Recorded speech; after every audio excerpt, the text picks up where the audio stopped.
¿Qué tal? ¿Cómo están? Bienvenidos a este día número 24, en el cual veremos el tema de la tibieza espiritual.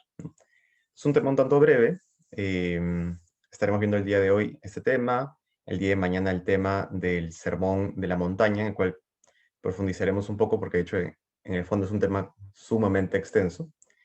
Em, y como preparación ya para este primer punto de llegada dentro de esta dinámica de ejercicios espirituales, que es la meditación de la contemplación del amor, ¿no? Y luego pasaremos también a repasar un poco sobre las reglas algunas de las reglas de discernimiento que da San Ignacio sobre la entrega de limosnas, cómo sentir con la iglesia, cómo discernir sobre los escrúpulos y así sucesivamente.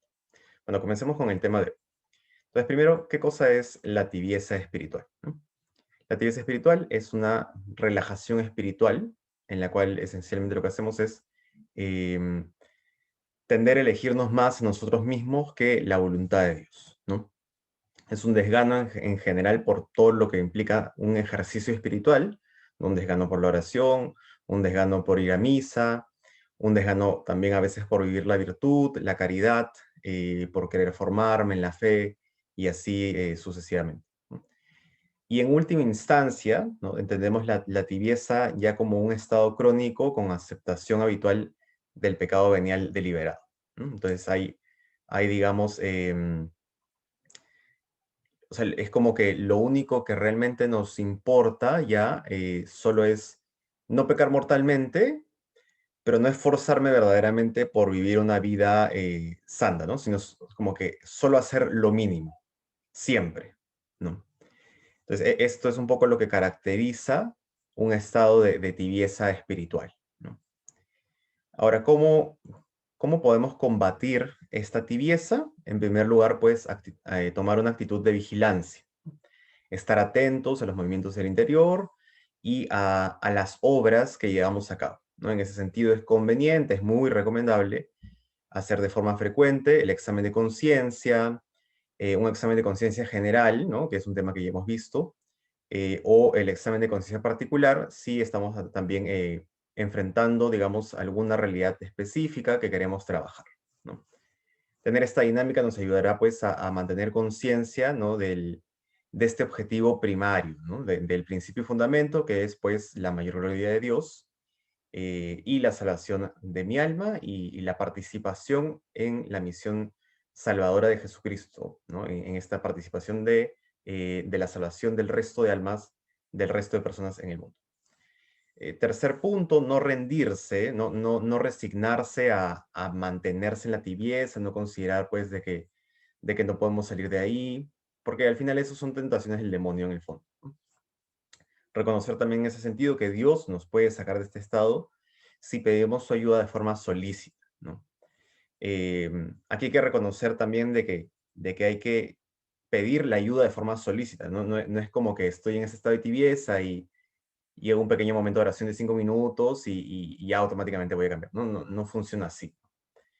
Si considero que he llegado a este estado de tibieza, lo que tengo que hacer es verdaderamente, pues, pedir, ¿no? Entonces, de repente no puedo asumir, o sea, por este mismo hecho de estar en tibieza, no podría asumir grandes sacrificios, pero sí tendría que comprometerme a alguna realidad específica, pequeña, que pueda llevar a cabo y que me ayude a demostrarle a Dios de que realmente quiero cambiar y que necesito de su gracia para hacerlo, ¿no? Podría ser una novena, podría ser un compromiso de ir a misa, un compromiso de oración diaria, o la entrega del Santo Rosario en ciertos días de la semana y así, ¿no? O sea, algún compromiso que nos ayude a demostrarle a Dios que de verdad estamos involucrados en esto.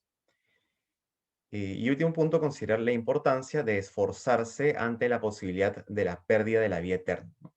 Porque hay que reconocer aquí también de que, digamos, dejarnos en libertad para cometer pecado venial deliberado constantemente, por naturaleza nos debería llevar al pecado mortal. No existe un mundo en el cual podría renunciar al pecado mortal y no renunciar al pecado venial deliberado y esperar de que me mantenga fiel en una especie de vida de gracia, incluso con esta tibieza. La tibieza por naturaleza desencadena en el deseo de cometer pecado mortal, porque el pecado tiene este impacto en el alma, ¿no? El pecado me lleva a más pecado, ¿no? O sea, me hace querer pecar más, no pecar menos. Entonces, tener esa consideración porque tendríamos la posibilidad, pues, de la pérdida de la vida eterna, ¿no? En cuanto a que podríamos caer en pecado mortal y en consecuencia, asumir la posibilidad de llegar al infierno. Y si es que no es esto así, definitivamente la tibieza espiritual que no es combatida y que se asienta en el alma y la dejamos estar ahí, también definitivamente debería ser causal, pues, de la necesidad de purgar el alma al final de nuestras vidas, ¿no? O sea, de llegar al purgatorio, ¿no? Estaríamos asumiendo de forma total, cuando menos, si es que no la posibilidad de llegar al infierno, pues la imposibilidad de llegar al cielo y tener que de todas maneras pasar pues por el purgatorio. Ahora, relacionado al tema de la tibieza, quería tocar el tema de la mediocridad espiritual, que pareciera que son el mismo el término, pero hay algunas ligeras diferencias, ¿no?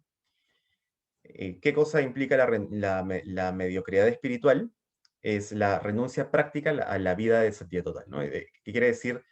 De repente no llega a este exceso de, de asumir libremente una vida de pecado venial deliberado, pero sí es, digamos, una renuncia práctica del deseo de una verdadera vida de santidad, ¿no? O sea, de asumir la totalidad de la vida de santidad.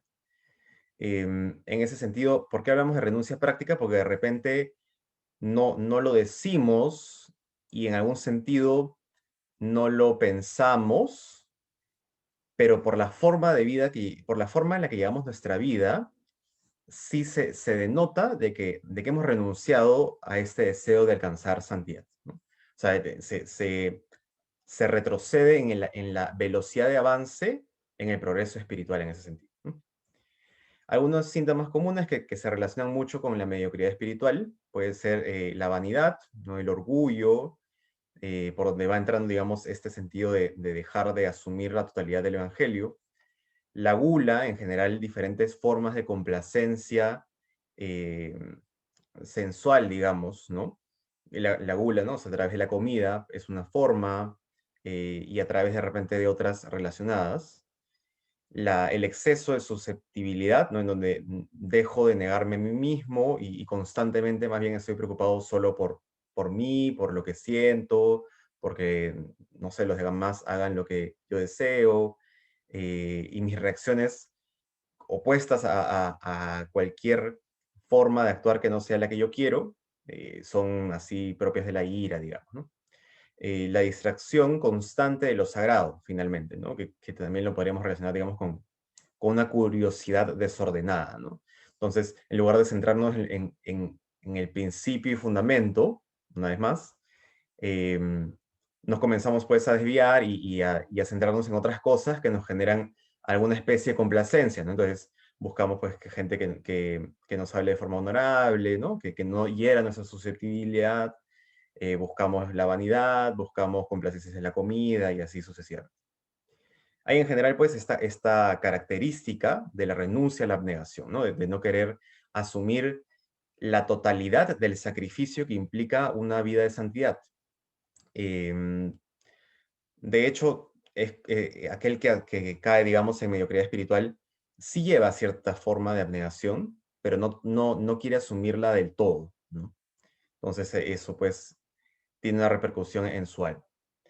Hay una excesiva, bueno, y esta mediocridad se puede dar, ¿no? O comúnmente se da en dos escenarios, ¿no?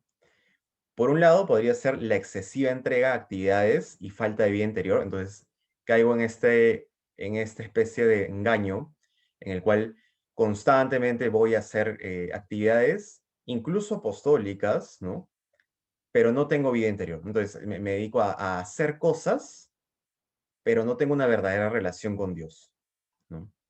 Em, entonces, claro, esto me lleva a una mediocridad espiritual porque es como si la religión se tratase solo de una dimensión social, cuando la dimensión social de la religión, que también es importante porque está en la caridad frente al otro, se basa en Dios, ¿no? Tiene su fundamento en Él, y sin Él carece, pues, del lineamiento propio de la moral, ¿no? Entonces, esto podría ser, pues, un signo o un caso concreto en el cual se desarrolla esta mediocridad. Otro caso concreto podría ser cuando uno lleva vida interior, pero no acompaña esta vida interior de obras de caridad exteriores, ¿no? Entonces también cae en esta mediocridad porque va trabajando esta vida de oración, esta vida de repente sacramental, pero no lleva la obra, el amor. Entonces termina pues por quedarse este amor de Dios dentro de sí y no lo entrega al otro, que es el lugar donde también termina pues por dar fruto esto que Dios suscita dentro de nosotros. Y para terminar, ¿no? El combate de la mediocridad, ¿qué cosa implica? Bueno, en primer lugar, hay que pedir la gracia de salir de la pereza, ¿no? Eh, Dada la naturaleza de la mediocridad, es más probable, o uno esperaría que fuese más probable caer en mediocridad que en tibieza, ¿no? Porque la tibieza ya es el desinterés total en luchar contra el pecado venial deliberado. En cambio, la mediocridad es el desinterés en llevar una vida de santidad total. Entonces, por eso es que es más probable pues caer en mediocridad. Entonces hay que pedir la gracia, ¿no? Hay que pedir, en el caso de la tibieza también hay que pedir la gracia, pero de manera particular en el caso de la mediocridad, porque necesitamos más de la fuerza de Dios para mantenernos en esta vida de virtud, ¿no? A este nivel de la santidad. Luego, asumir con diligencia toda ocasión de esfuerzo por caridad, justo para no caer en mediocridad, ¿no? Este deseo de, digamos, de hacer esto que nos enseña San Ignacio, ¿no? De dar la contra a mis malas intenciones, ¿no? Entonces, si quiero alejarme de alguna realidad que es santa, que me ayuda, ¿no? Como la humildad, como las mortificaciones, como la fidelidad en la vida de oración, etcétera. Si siento que quiero alejarme, hago la contra de ese deseo y asumo diligencia para hacerlo, ¿no? Eso es probable que en consecuencia de repente no sienta que lo haga tan bien o a tanto gusto, pero ya el mismo hecho de hacer la contra nos llevará pues a que la tentación se desgaste, ¿no? A que en ese sentido, digamos, el demonio pierda fuerza, como también lo veíamos en las reglas de discernimiento, ¿no? Entonces, esta es un poco la sabiduría de esta segunda recomendación. Tercer punto, prestar atención al detalle y esforzarse por obrar con perfección, ¿no? Hay que em, o sea, no obrar con mediocridad implica estar atento a cómo actuar siempre, ¿no? O a tratar en la medida de lo posible de estar consciente de cómo actuar siempre, de cómo entregar caridad, de cómo entregar amor, de cómo esté el otro. em, y este centrarse también en el otro y no en mí, ¿no? Finalmente. Entonces hay que prestar atención al detalle, hacer las cosas con relativa calma, ¿no? O sea, no hacer, digamos, las cosas por salir del paso o de forma apurada, ¿no? Que también es un signo de mediocridad. Y en ese sentido, pues, esforzarse por obrar con perfección en cada cosa que hacemos. Y finalmente, no huir ante la oportunidad de ofrendarme en el esfuerzo, ¿no? Se nos ofrecerá, pues, en la vida diferentes momentos, oportunidades en los cuales podemos hacer un esfuerzo particular por alguien, por alguna realidad, por algún proyecto, por Dios en general. Y es conveniente que para luchar contra la mediocridad estemos atentos a estas oportunidades, a este movimiento interior del Espíritu Santo, ¿no? Dentro de nosotros, que nos impulsa también a decir sí a estas realidades, ¿no? Em, Dios, que en general nos impulsa a decir sí a todas y de manera particular a algunas, ¿no? Entonces, cuando menos, si estamos llamados a decir sí a todas, o a casi todas, em, cuando menos decir sí a aquellas que Dios más necesita que digamos sí, ¿no? Entonces, tener esta vigilancia también, esta conciencia espiritual, este recogimiento interior, para estar atento a estos movimientos de Dios dentro de nosotros. Y bueno, este tema es un poco más corto, hasta aquí lo dejamos. El día de mañana estaremos entrando al tema del sermón de la montaña. Lo que vamos a tratar de hacer ahí es un poco, como es un tema en el fondo bastante extenso, vamos a tratar de tomar lo esencial de todas las partes, ¿no? Es probable que al final no lo terminemos de abordar del todo, porque en verdad es bastante extenso, pero vamos a tratar, digamos, de tomar todo lo esencial para poder compartirlo aquí. Entonces, bueno, es eso. Y bueno, cuídense mucho. Muchas gracias por acompañarnos el día de hoy.